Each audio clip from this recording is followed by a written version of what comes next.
Well, good evening, everyone. Welcome to tonight's GI Community Fireside Chat. And on behalf of our entire team at Commonwealth Diagnostics International, we're grateful to have our audience and to our guest especially for being here tonight. And we're excited to host today's discussion around a shifting point of care to at-home diagnostic service model.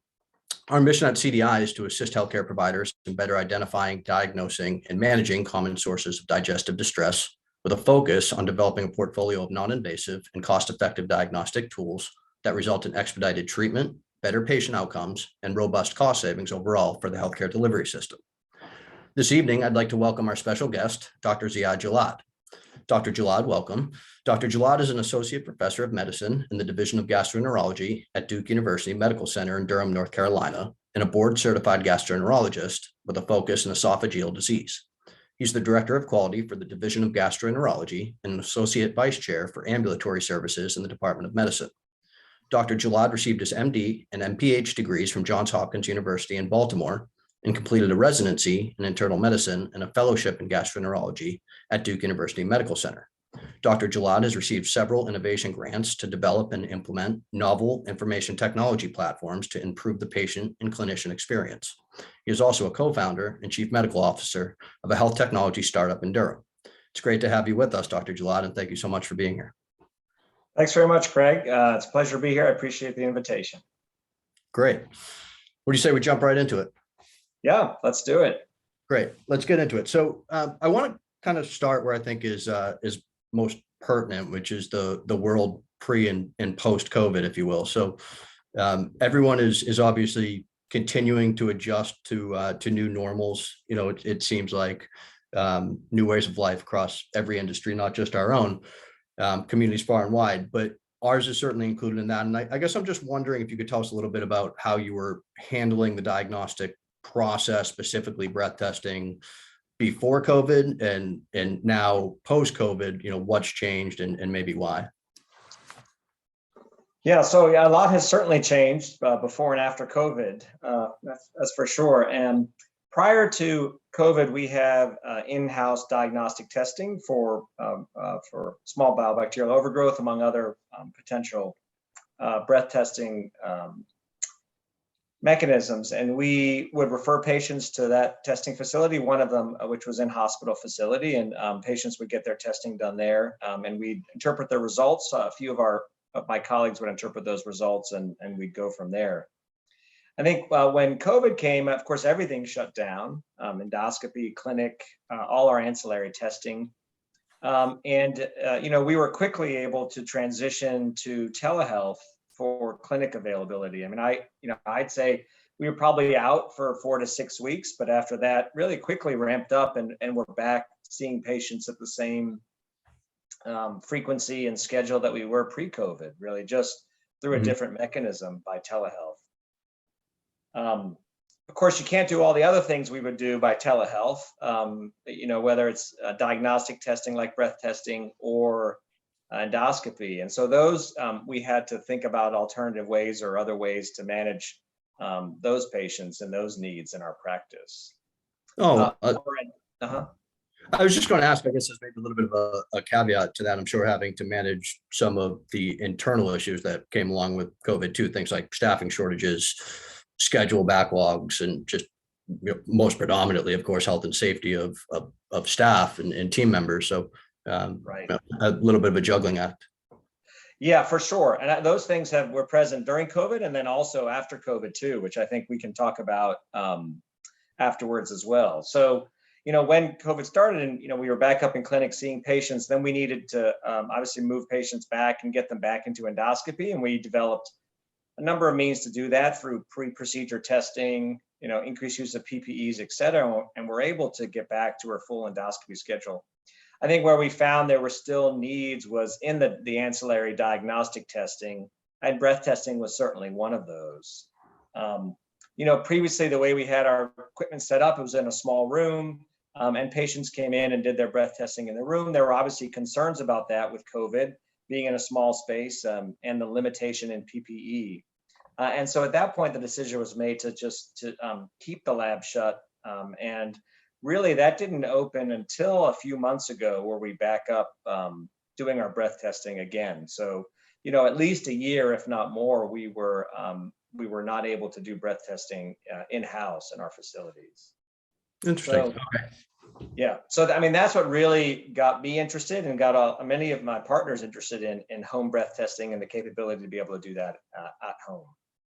Excellent. No, that's a great kind of segue into where I wanted to go next was just kind of your thought process throughout that transition. If you had any hesitations prior to making the transition to using at-home breath testing, now that you have implemented into your practice, how has that changed? Has it changed your mindset at all? Has it created any more simplicity, ease of use? Have you seen any reactions, favorable, unfavorable, on behalf of the patients? Just the dynamics of that process at large, I think would be helpful. Yeah, I mean, to be honest, I didn't think too much about breath testing before COVID. We just put the order in Epic and got the results back. So I think it was not something that we probably took it for granted a little bit beforehand. And so when we had to think about alternative ways to do it, there were a number of issues that came up. I think accuracy of testing was one for sure. We kind of have intrinsic faith in our own testing institutions and our own processes and our own nursing staff, and not knowing how that would be outside of that mechanism. So I think accuracy of the testing was one. Patient acceptance, was a second piece as well. Like, would patients be willing to do this sort of testing at home? Would they be able to do the testing at home on their own? And then I think the third was probably the financial piece. What was the financial impact on the practice? And what would it mean in the long term not to be doing this testing anymore? So those were the three main issues I think that crossed my mind as I came to it. I guess the fourth I would say is around patient privacy and security. What was I allowed to do? What was I not allowed to do? I think in that time early in COVID, there were lots of passes around some of the regulatory issues because of the healthcare emergency. But those questions became more pertinent as as this became more of the new normal. No, that's really helpful. You touched on a lot of accuracy, certainly price, reimbursement, and safety, kind of the three key and main areas. I know CDI is kind of an independent, standalone laboratory. We make great effort to ensure that we have a fully integrated solution in that regard. We manufacture our own clinically validated FDA registered kits. We do that according to ISO 13485 standards. We perform all of our diagnostics in-house. We have a state-of-the-art, like I said, CLIA certified laboratory. We utilize proprietary technologies to do it. We have, integration capacities on the EMR and EHR side of things. So we're able on the back end to be able to electronically or digitally report results. So we do everything we possibly can to inhibit and hopefully altogether eliminate any opportunity for error, either human or technological, along the way, and patient and provider in mind first and always. And you touch on an interesting kind of second point on the financial and the economic side of things. I'm wondering if you have any thoughts about how that might have been working, again, maybe prior to your transition to using an outside lab, third-party lab to do your breath testing, and when Duke as an institution was just doing it in-house. I know just in some of our conversations leading up to this one tonight, you had mentioned things like lead time to get a breath test for some of your patients, and once they get there, some of the costs associated with it. So I just didn't know if you could maybe talk about any potential increased efficiency you're seeing either on the cost side of things or even just operationally to get patients breath tests a little bit quicker and more effectively. Yeah. I mean, the biggest advantage I would say in terms of the home breath testing has been the time efficiencies and the patient convenience. Cost, again, where I am in my practice at Duke, we have the luxury or maybe the curse, depending on your perspective, of not paying too much attention sometimes to the cost. We probably should pay more attention to it. But what struck me most was really the patient convenience factor, the fact that patients didn't have to come in for their testing anymore. And we see patients from all over the state, in fact, out of state as well. So, patients not having to travel 2 or 3 hours to have this testing done at home was a huge satisfier for them. And I think it's becoming increasingly accepted kind of in the post-COVID era of home testing and moving more of the care into the home. So that was, I would say, the biggest advantage that I felt, and my patients felt, I think, making this transition. I would say the second benefit is internally in terms of staff. These are time intensive and labor intensive tests. They're not complex in terms of the types of skills required, I think, to do the testing, but they're certainly time intensive and labor intensive.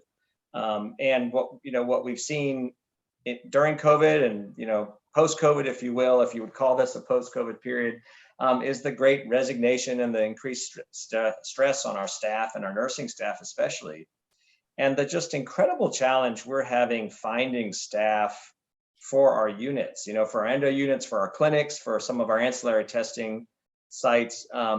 And that's really the biggest challenge. And that's where we found that the delay in getting the testing is more than we might like because of the challenge in staffing our units appropriately. So the ability to do the testing without having to hire that additional staff is, again, another of the advantages that I found for sure in moving more of my patients to home breath testing as opposed to in-house testing. Yeah, no, that's tremendously helpful. That's one of the things that we're always trying to message to our patients and but more importantly to our providers, to let them know that we're, at least at CDI, but I know there's labs across the country that are another option to be able to get this test to patients at home without necessarily having to burden them to come in to a waiting room or on site to do it. So that's really helpful. What I will say, one of the it's not a major area of resistance, but an area of resistance that we've heard in the past, and we at CDI and actually our sister company in the UK, Functional Gut Diagnostics, has done some work in conjunction with a partner, Owlstone Medical over there. We're going to be publishing some of this data in the next few months. But one thing I would like to talk to you about is just kind of patient compliance and confidence in general in the patient's ability to take a test at home versus if they were doing it on site, under the guidance of your staff. If you have complete confidence there, the jury is still out, if you will. And I guess what would give you a greater level of confidence if you don't have complete level of confidence today? Right. Yeah, I mean, you mean in home breath testing?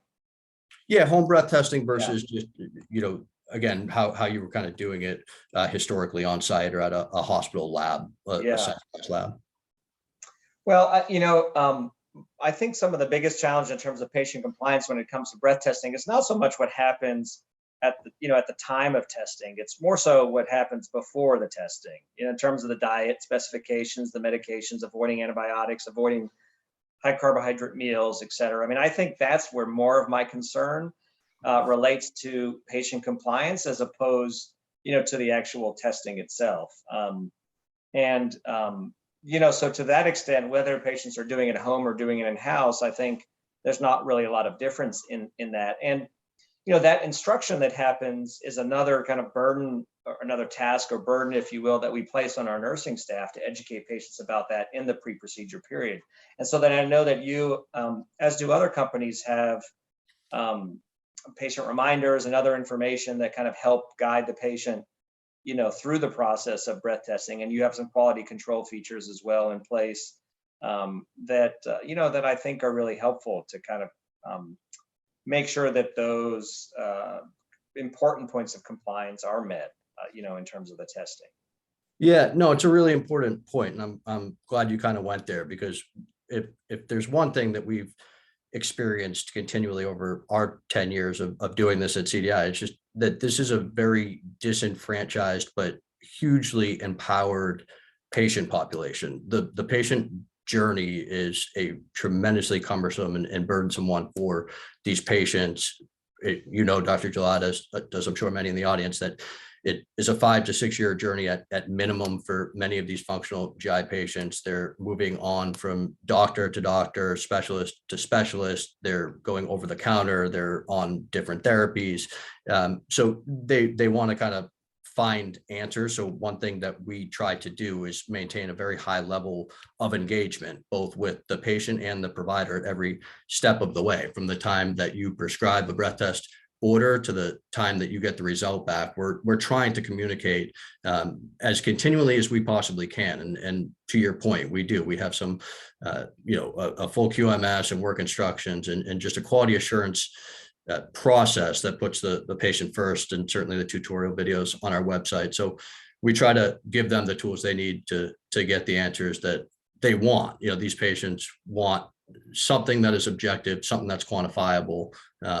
Even if that's a no, at least it's done with values and figures. But again, we don't necessarily need them to go into a hospital waiting room or wait 2 months to get those answers. We're trying to get it to them first before they have to do that. Right. And I think that's part of what the healthcare system is moving towards, and we see more and more of moving care again out of the hospital, out of the brick and mortar, into the home. We're doing chemotherapy at home. We're doing bone marrow transplant at home. There's no reason why we shouldn't be doing more diagnostic testing at home. And obviously there are things, like CAT scan, MRI, endoscopy that, we're not going to be able to move into the home. But to the extent that we can provide that to patients, I do think they're looking for it. I think it's a patient satisfier. And it helps offload to some extent, and standardize what we're doing in practice, so that we can have more confidence that our patients are getting kind of a more standard experience and getting that education that they might not be getting depending on where they're having the testing done. Yeah, and this speaks to just value-based care versus just what was a historic fee-for-service model at large and in general, right?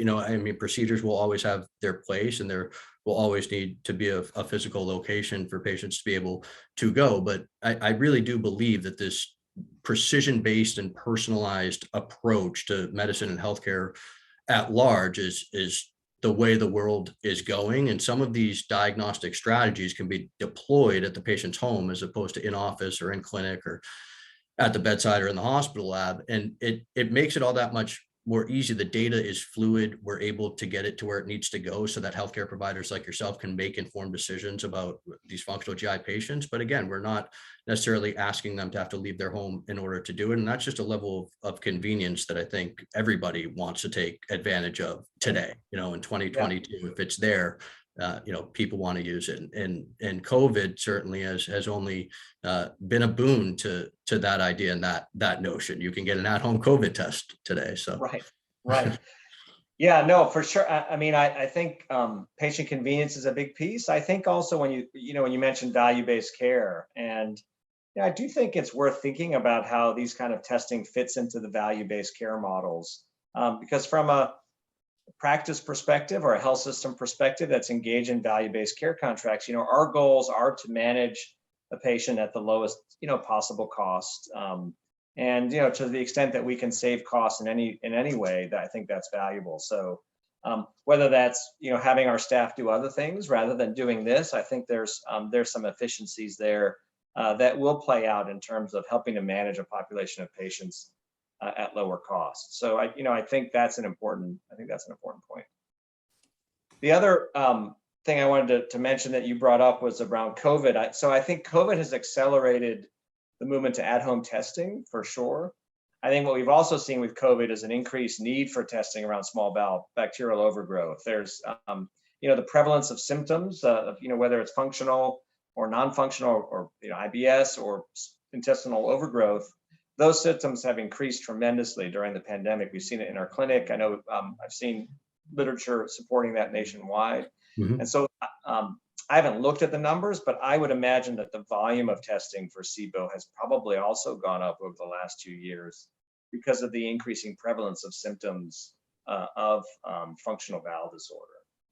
Yeah, I can tell you anecdotally, just in our experience, we certainly are on a growth trajectory that I'm happy about as the CEO of CDI, whether that is directly related to COVID or a peripheral byproduct of it. I'm not sure. I think I'd like to give just all the credit to our team of doing a really good job of being a part of just messaging the value that we provide. But I couldn't agree more. I do think that the two are totally commingled. This idea of using the breath test as an opportunity to create a frontline diagnosis as opposed to treating empirically some of these functional GI patients directly translates and transitions to a value-based approach to medicine in this, in this segment. Right. We hear all too often that providers are treating these functional GI patients empirically, and then we hear from patients all too often that they've either been on the same drug for 25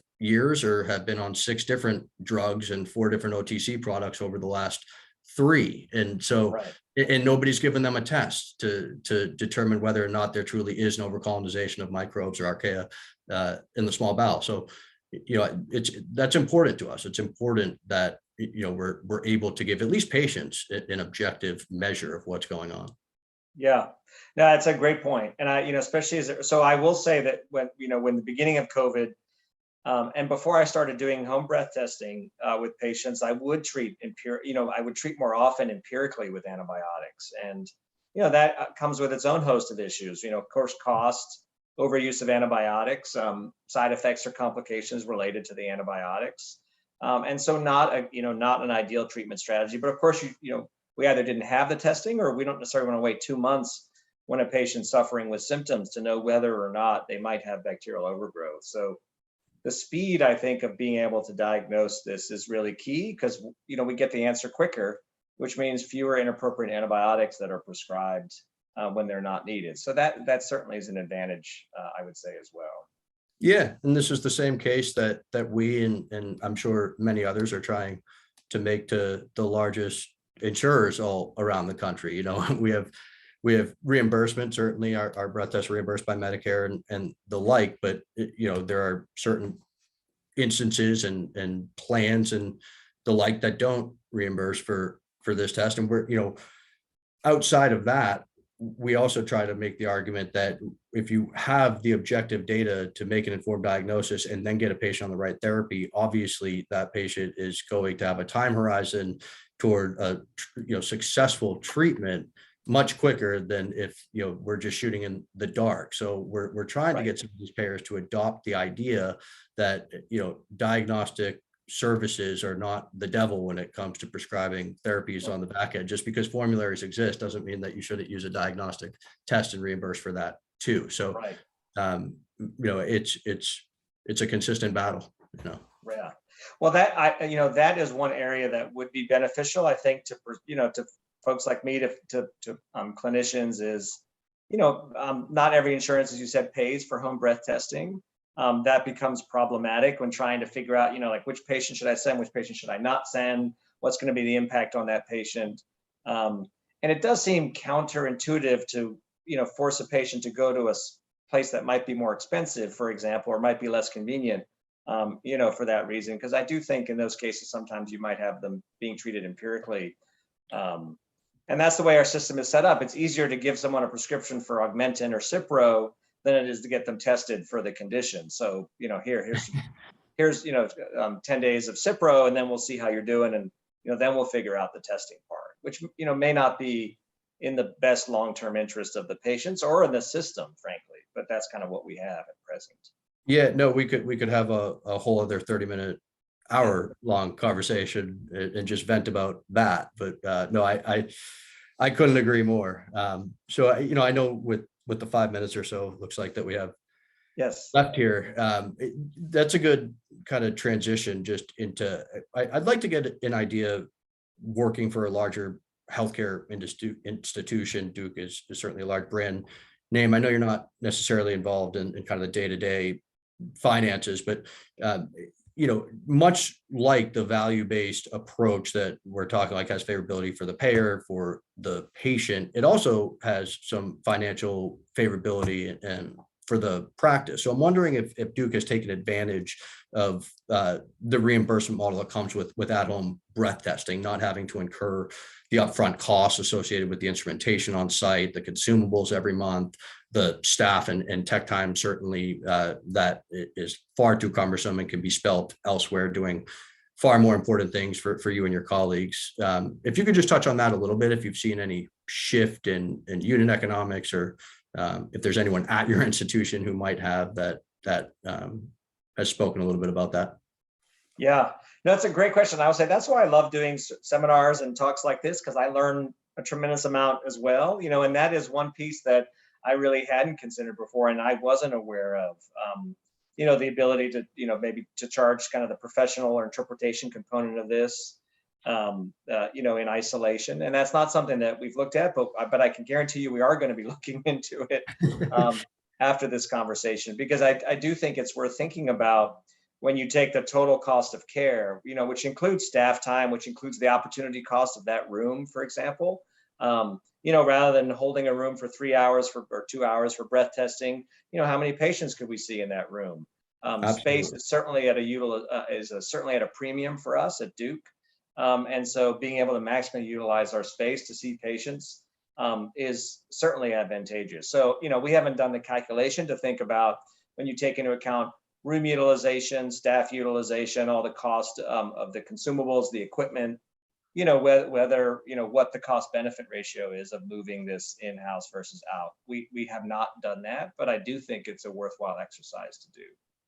Well, I'll email you later. We have a pro forma that we could do for you, and I'm sure will be very helpful for Duke and your colleagues in that regard. But you hit the nail on the head. That is totally how we try to position our model and just our breath testing service at large. I always try to get folks to look at it through the lens of profitability and not necessarily just revenue generation. When you're doing on-site breath testing, or many times just on-site diagnostics, regardless of what it is, you're generating revenue by virtue of reimbursement or potentially direct patient bill, but you're also incurring significant costs in order to be able to stand up that assay and run that test on a daily or weekly or monthly basis. So the revenue might be significant, but the cost might be just as significant. All of a sudden the profitability is 5%, 6%, 7%. With our model, if there's a 2 or 3 month wait time for breath testing and you're doing 3 or 4, 5 breath tests a day, 20 breath tests a week, but you could be doing 50, and you're getting reimbursed $15, $20 for the professional fee, like you said, because we're the first to say at CDI, we're not diagnosing anything. That's your job as the healthcare provider. What we're giving is some useful information to use in accordance with other clinical data you have, whether anecdotal or evidence-based, to make an informed diagnosis at large for your patient.